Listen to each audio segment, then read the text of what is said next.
வணக்க மக்களே, சட்டமன்ற கிடைக்கப்பட்ட மிக முக்கிய தகவல் ஒன்று வெளியாகி இருக்கிறதா? பிறந்தநாளில் நிகழ்ச்சியை ரத்து. திமுகவில் இணைகிறாரா ஓபிஎஸ் அவர்கள்? வாங்க வீடியோவை மூலமாக காணலாம். அதாவது தமிழகத்தில் வரக்கூடிய 2026 சட்டமன்ற தேர்தல் என்பது தமிழகத்தில் வரக்கூடிய ஒரு முக்கியமான தேர்தலாகவும் அனைத்து கட்சிகளும் பார்க்கப்படுகிறது.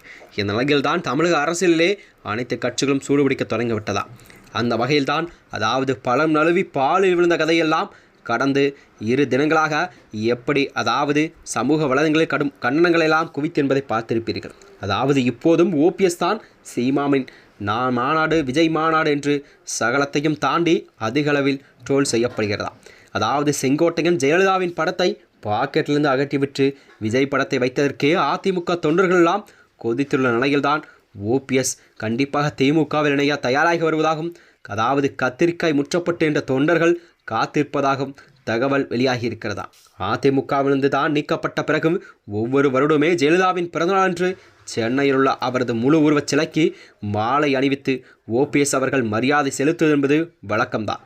இந்நிலையில் வழக்கம் போல் இந்த வருடம் சென்னையில் பிறந்தநாள் அன்று ஓபிஎஸ் அவர்கள் மரியாதை செலுத்துவார் என பிப்ரவரி 19ஆம் தேதியே அதிகாரப்பூர்வ அறிவித்த நிலையில் நேற்று திடீரென அந்த அறிவிப்பு திரும்ப பெறப்பட்டதா?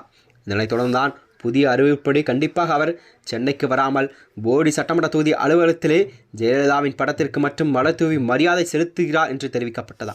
அதாவது ஓபிஎஸ்ஸின் இந்த திடீர் முடிவு கண்டிப்பாக பின்வாங்கல் தான் தற்பொழுது விவாதமாக மாறியிருக்கிறது.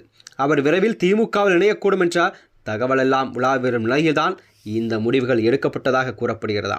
ஓபிஎஸ்ஸின் நெருங்கிய ஆதரவாளர் மனோஜ் பாண்டியன், வைத்தியலிங்கம் உள்ளிட்டோரெல்லாம் ஏற்கனவே திமுகவில் தங்களை இணைத்து கொண்ட செய்தியை அரசியலிலே ஒரு பரபரப்பை கிளப்பியிருந்தது.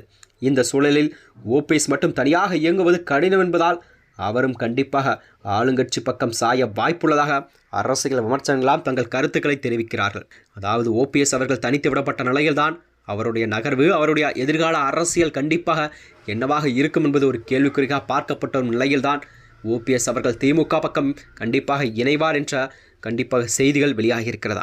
அதே வேளையில் அதிமுகவின் பொதுச்செயலாளர் எடப்பாடி பழனிசாமியை நாளை ராயப்பேட்டையில் உள்ள தலைமை அலுவலகத்தில் ஜெயலலிதா சிலைக்கு மரியாதை செலுத்த உள்ளார். ஜெயலலிதாவின் தீவிர விசுவாசியாக அறியப்பட்ட ஓபிஎஸ் அவரது பிறந்தநாள் நிகழ்ச்சியை தவிர்ப்பதும் அதிமுகவின் ஒரு அத்தியாக முடிவுக்கு வருவதையும் கண்டிப்பாக அவர் ஒரு புதிய அரசியல் பாதையை தேர்வு செய்வதை குறிப்பதாக பார்க்கப்படுகிறதா? இந்த நிலையில்தான் சசிகலா கூட பசுபன் கூட்டத்தில் புதிய கட்சியை அறிவிப்பார் என்று எதிர்பார்க்கப்பட்ட நிலையில் ஓபிஎஸ் சசிகலா பக்கம் அதாவது போவாரா அல்லது திமுகவில் இணைவாரா என்றுதான் அதிகப்படியான மக்களிடம் ஒரு கேள்விக்குறியாக பார்க்கப்பட்டு வருகிறது. இந்த நிலையில்தான் 2026 சட்டமன்ற தேர்தலில் ஓபிஎஸ்ஸின் அடுத்த கட்ட நகர்வு எதிர்கால அரசியல் என்னவாக இருக்கும் என்பது பார்க்கப்படுகிறதா? இந்த நிலையில்தான் ஓபிஎஸ் கண்டிப்பாக திமுக பக்கம் இணைய அதிக வாய்ப்பு இருப்பதாக பேசப்படுகிறது.